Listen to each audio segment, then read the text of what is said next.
علماء نے لکھا کہ قرآن کے حافظ کے لیے لائق ہے کہ سب لوگوں سے زیادہ رات کو لمبی عبادت کرے جبکہ لوگ سو رہے ہوں، اور یہ ہم سب کے لیے قرآن پاک میں اللہ تبارک و تعالی نے ان لوگوں کے متعلق جو اس کی بارگاہ کے مقرب ہیں، جن کو اللہ تبارک و تعالی نے عباد الرحمن کا درجہ دیا، وعباد الرحمن الذین یمشون علی الارض ہونا وَإِذَا خَاطَبَهُمُ الْجَاهِلُونَ قَالُوا سَلَامًا وَالَّذِينَ يَبِيتُونَ لِرَبِّهِمْ سُجَّدًا وَقِيَامًا۔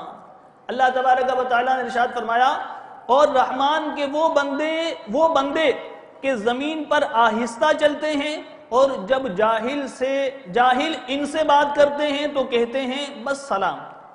اللہ تعالیٰ جن کو رحمان کے بندے کہہ رہا ہے، ان کی جو صفات بیان کی گئی اس میں ایک صفت یہ بھی بیان کی گئی کہ اور وہ جو رات کاٹتے ہیں اپنے رب کے لیے سجدے اور قیام میں۔ مدنی منع فضل رب سے حافظ قرآن بنے، اہل خانہ کی شفاعت کے لیے سامان بنے۔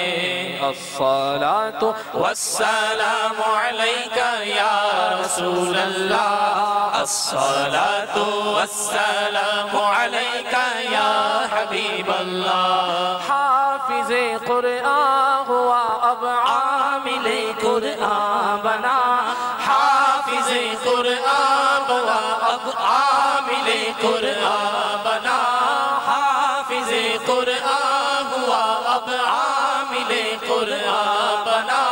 لی پہ چلنا یا خدا اس کے لیے آسان بنا، حافظ قرآن ہوا اب عامل قرآن بنا۔